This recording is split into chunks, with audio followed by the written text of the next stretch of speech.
I said, get a copy of the Dashcam video. That will exonerate you. That will show video lawfully detained me beyond that point. And so then when I got the copy and I reviewed it, out of the entire hour and a half video, the only part where he manipulated and tampered with it was during this crucial part here.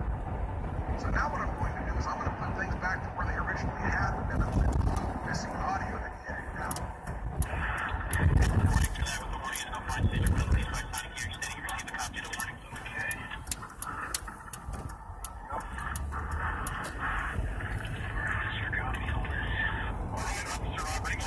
Wait, close the door. By any chance, are you on any kind of prescription medication?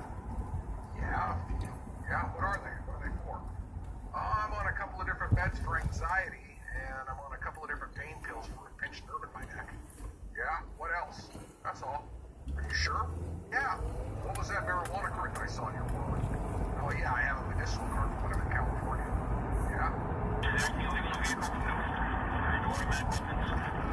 I'm making materials. All I got in there is I got a 10 ball python snake. Okay. Where's that in the trunk? Yeah, I got it. It's in the cool. I got one bucket in the back for you. Okay. Is there any automatic weapons that they had before? No. Okay. No child pornography? No. No making materials? No. Believe me, I'm not a freak. Okay. Any drugs in the car? No, sir. Okay. Any heroin? No, sir. I'm clean. That's my character. Any cocaine? No. Okay. Can you give me permission to search your vehicle? No, sir. Okay. Well, I have probable cause to search your vehicle. It's small marijuana. So search will be done in your vehicle, okay? Yeah, well, see, the problem here is his probable cause wasn't based upon a reasonable suspicion like it's supposed to be. It was based upon a hunch. There's a big difference between a reasonable suspicion and a hunch. And his hunch was that I was coming from California, I had long hair, and I happened to have a medicinal marijuana license in my wallet. So the big lesson I learned here that I want to emphasize to everybody now, don't be an idiot like I was. If you have a medicinal marijuana license and you're in a non-marijuana state, don't have it somewhere displayed in your wallet where the cop can see it when you open your wallet to get your driver's license. So the dash cam of a police car is supposed to be impartial evidence. Anytime there's two sides to a story, they always say, well, let's go to the video, because the video never lies.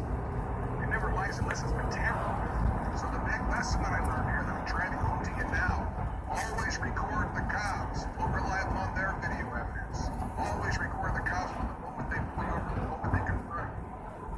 And what's a wise idea is to live stream or make sure that you've got some kind of backup online somewhere or something, because a lot of times the cops will take your phones and try to delete your video. So make sure that you've got backup on that.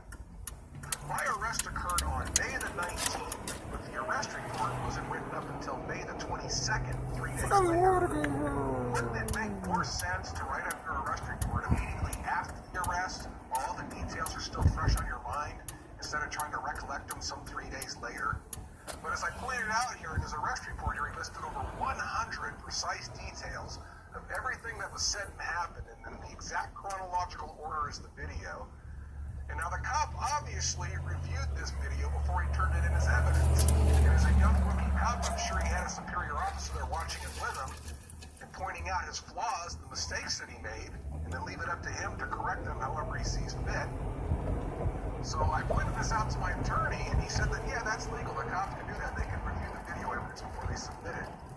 And my argument is, if it's going to be impartial evidence, then it shouldn't go through the plaintiff arresting cop's hands before it goes in, any more than it should go through the defendant citizen's hands. He shouldn't have had any more access to that video than I should have before it went in as evidence. So you see, the point that I'm making here is that the video dash cam of a police car will not exonerate you. Don't expect it to. That's not its intention. Its intention is to convict you, however they have to manipulate it to do so. How impartial is video evidence that's not tamper-proof and is allowed to go through the arresting officer's hands before it gets submitted? Now, something else I wanted to point out here. Notice in the arrest report, the cop lists every question that he asked me, except for one. Let's review that.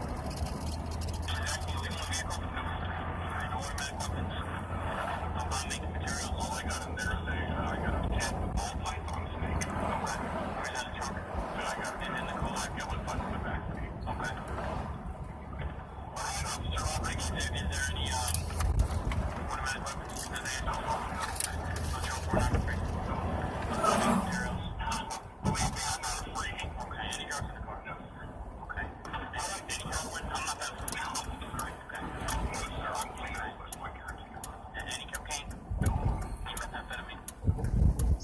left out one question.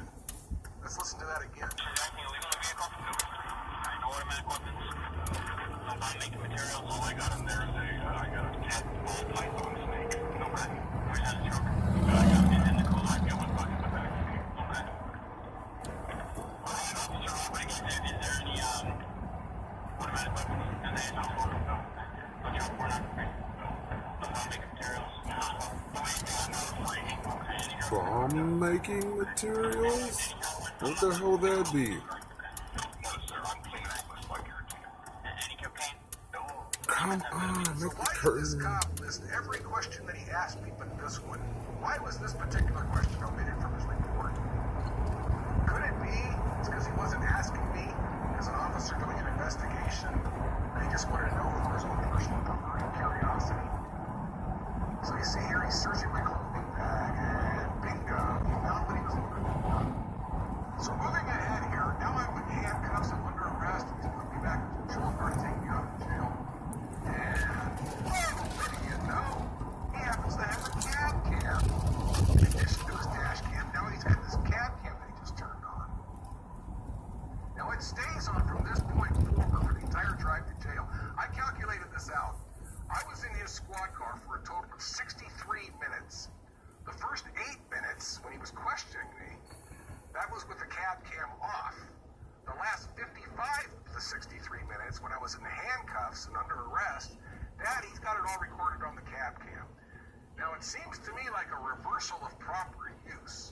During those first 8 minutes, before I was under arrest and I wasn't in handcuffs, what if I pulled out a gun and shot him in the head?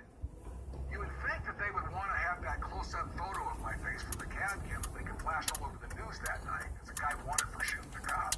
So what was he hoping to capture during those 55 out of the 63 minutes while I was in handcuffs that he wouldn't capture when I wasn't in handcuffs? But take note here, those first 8 out of the 63 minutes that I was in the squad car when he wasn't running the cab cam, so therefore all you're hearing is our voices being spoken over the non-tamper-proof dash cam, that was the most crucial part of this entire stop. That's when everything changed from getting an innocent warning to being arrested and hauled off to jail.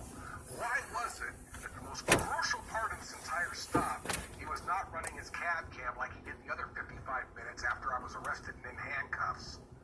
Do you think that these cops are trained on windy